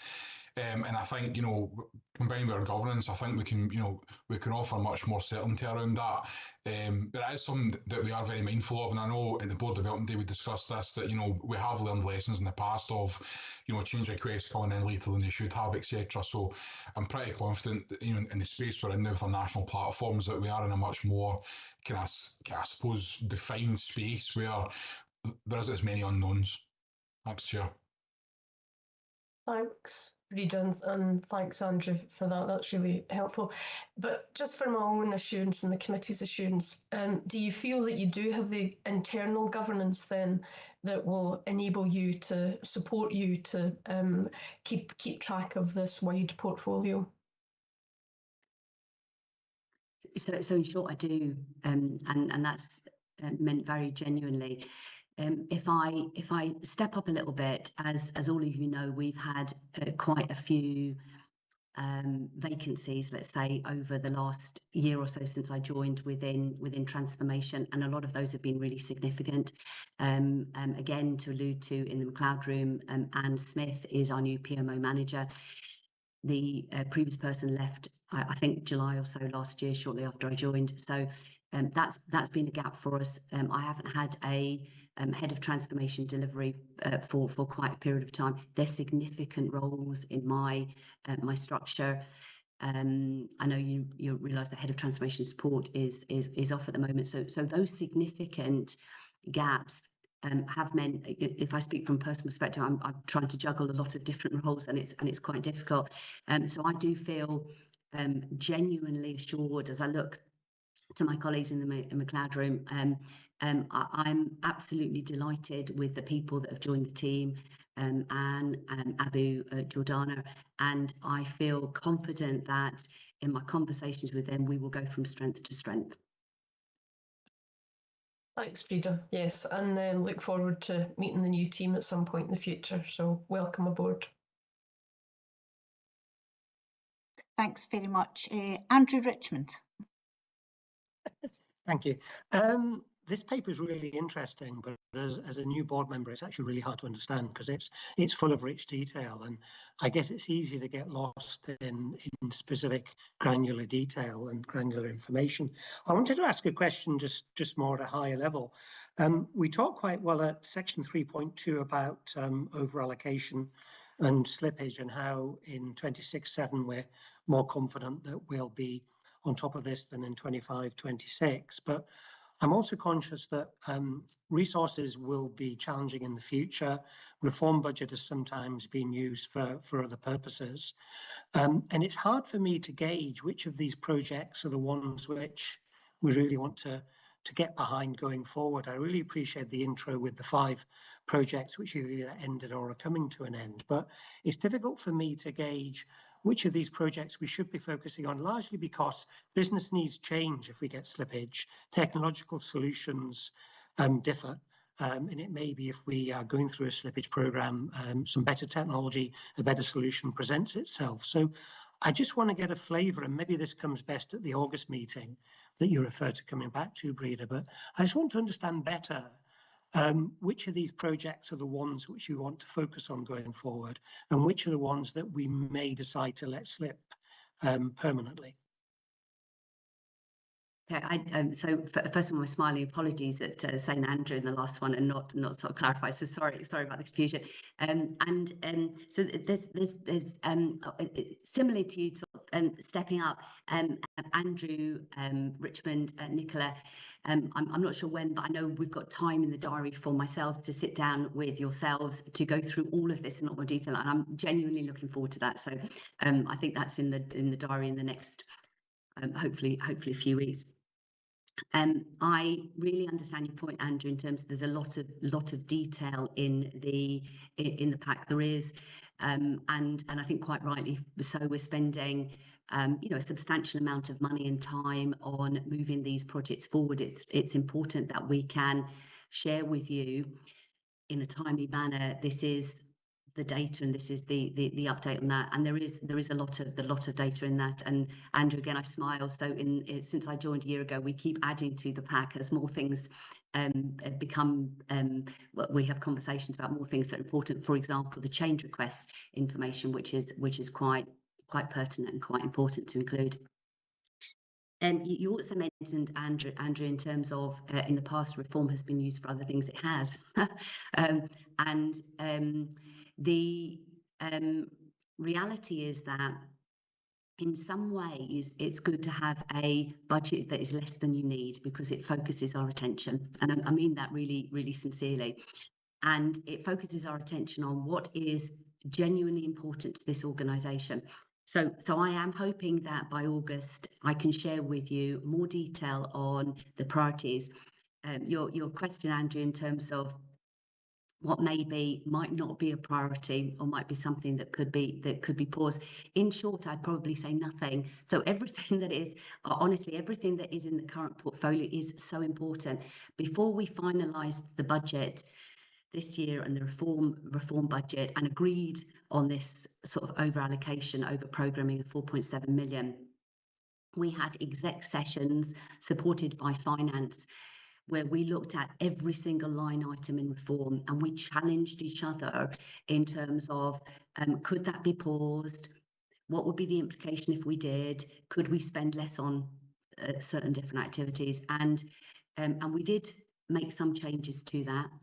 And the majority, we reconfirmed why these in-flight projects are in our current portfolio because they are so important to us. They're so important to delivering Vision 2030, and they're so important because this is what's going to generate for us the, releasing and strengthening frontline, generating efficiencies and benefits. So these projects, Andrew, this is why it's tricky for, but also an exciting challenge. These projects are all really important. Now, that does not mean there's not opportunities for us to maybe resource things differently at lower cost, maybe shift the timing if there aren't dependencies on other projects. That's the data that we're looking at now.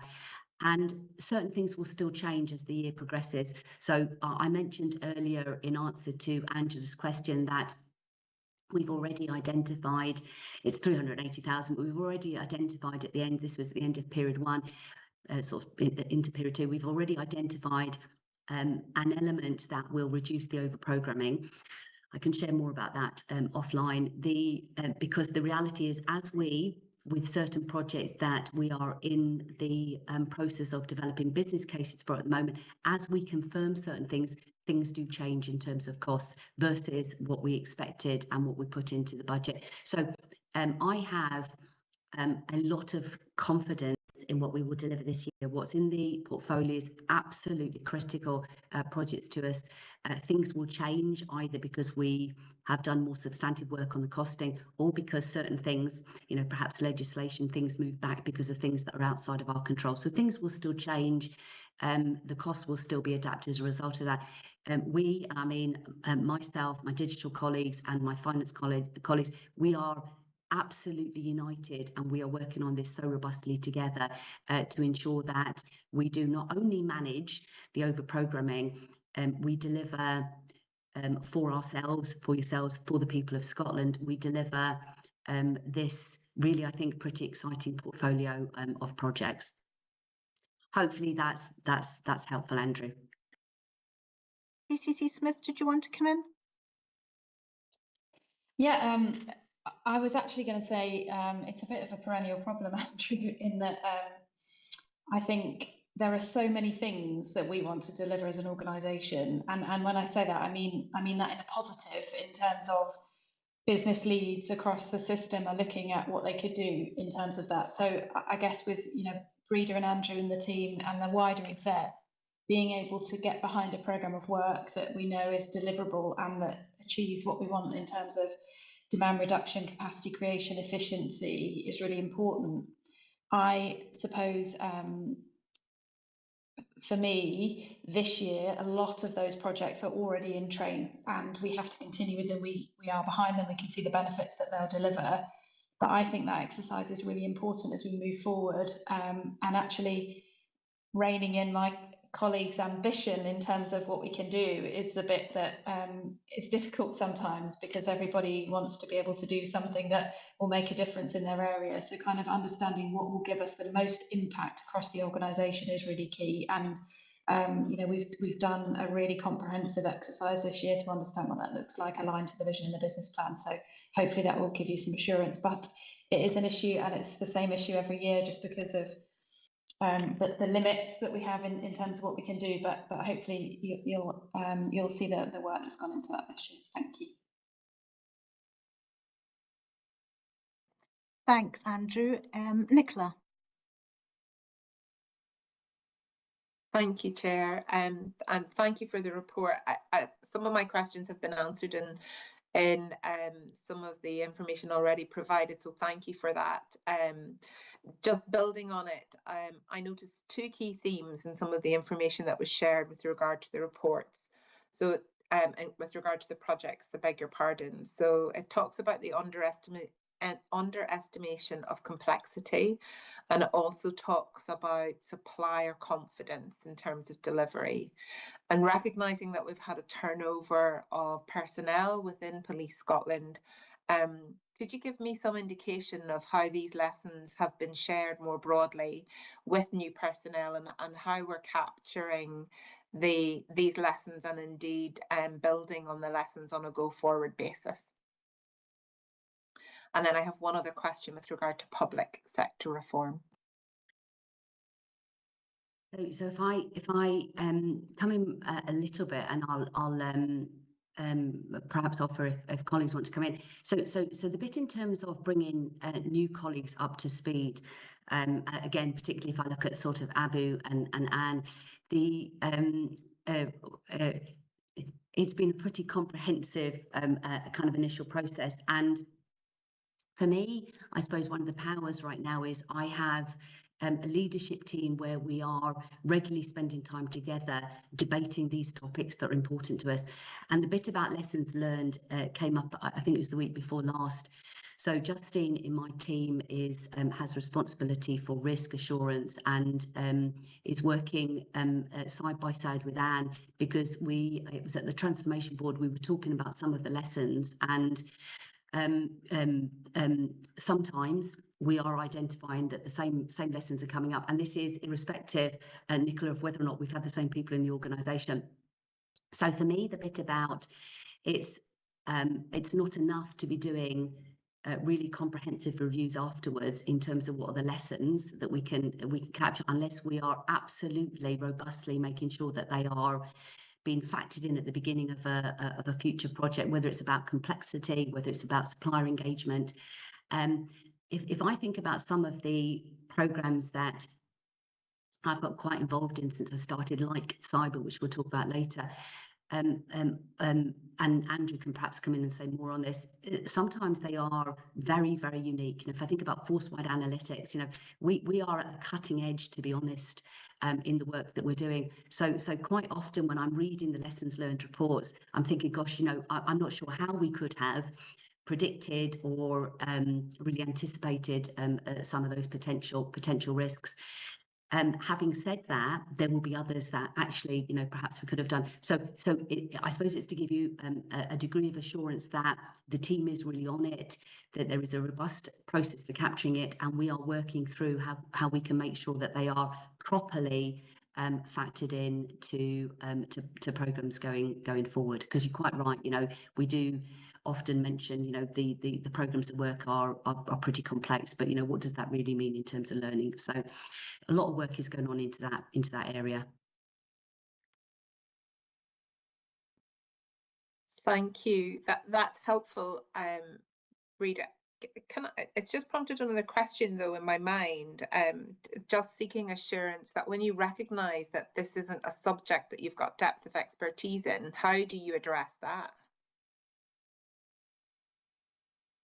I maybe will pass that over to Andrew, because as I was talking about some of the Andrew Henry, sorry, some of the projects that we're really at the cutting edge. If I look at Andrew, it's in the digital space. I think the work that we're doing in that area is absolutely phenomenal. I think we are leading the way with policing and other sectors.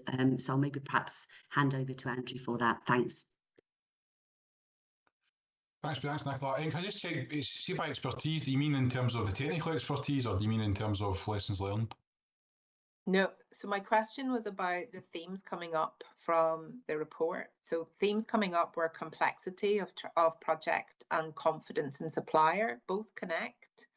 And connect, I think, Andrew, to the point you were making earlier about greenfield projects, first in train, and I suppose the expertise across the organisation to recognise that new skill sets are needed to try and address and minimise the complexity risk and supplier issues that have been raised. Yeah, no, thank you. I mean, I think it's a really good question. I think, firstly, I would say that, unfortunately, we are always slightly behind the curve in the public sector in this space because that's the nature of the beast, unfortunately. So, technology suppliers are always ahead at the forefront and we're always, looking to maintain pace with that. Certainly what I would say, and Breeder touched on this, I think lessons learned, I think our TAF reviews, I think our various after the fact events that happen now are always put back into the system for the next one.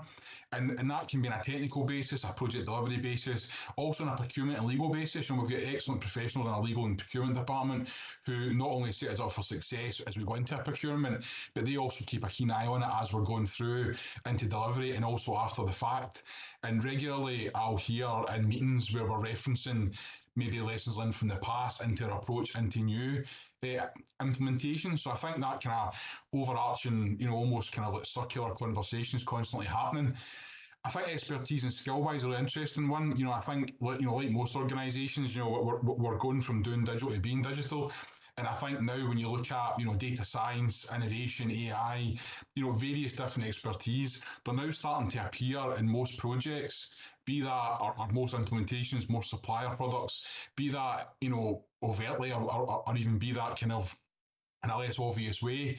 So from our perspective, in regards to how we approach the design and delivery of projects and programmes, there's certain aspects now which kind of exist within those spaces by default now. So for example, ethics, data governance, rights, information security, secure by design.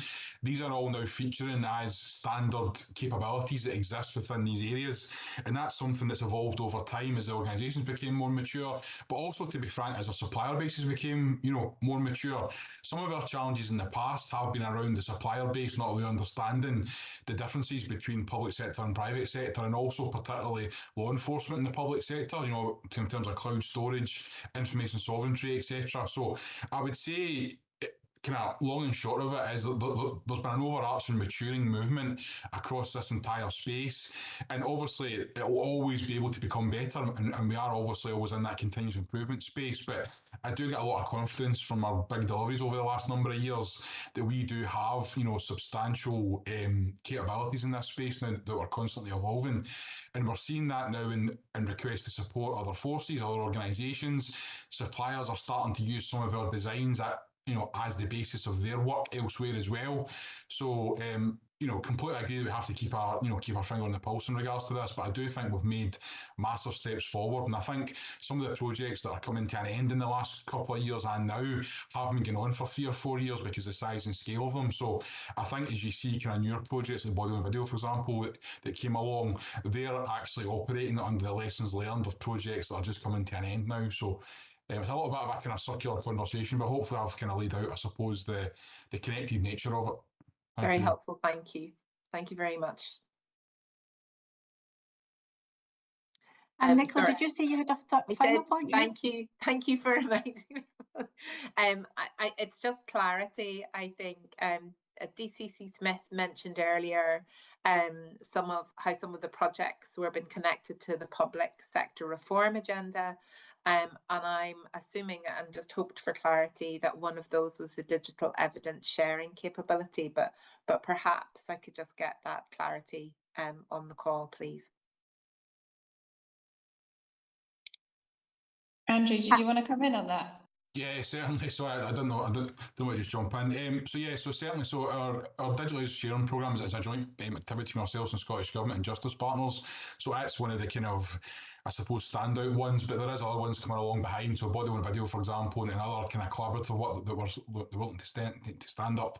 There is also a bit of a collaboration space being developed now to kind of be a virtual home for all these, for all these initiatives as well. So that's, that's currently in conversation between ourselves and partners. But yeah, I would say DES's probably one of the main standout ones that we are leading on with Scottish Government and kind of broader justice partners. Thank you. That's very helpful, and that's also great to hear. Thank you. Thanks very much, everyone. A really full and frank discussion there, and we look forward to the further updates in August as you volunteered, Breda, particularly around the priorities, the benefits, and how we're going to diligently identify and track those benefits as we go forward.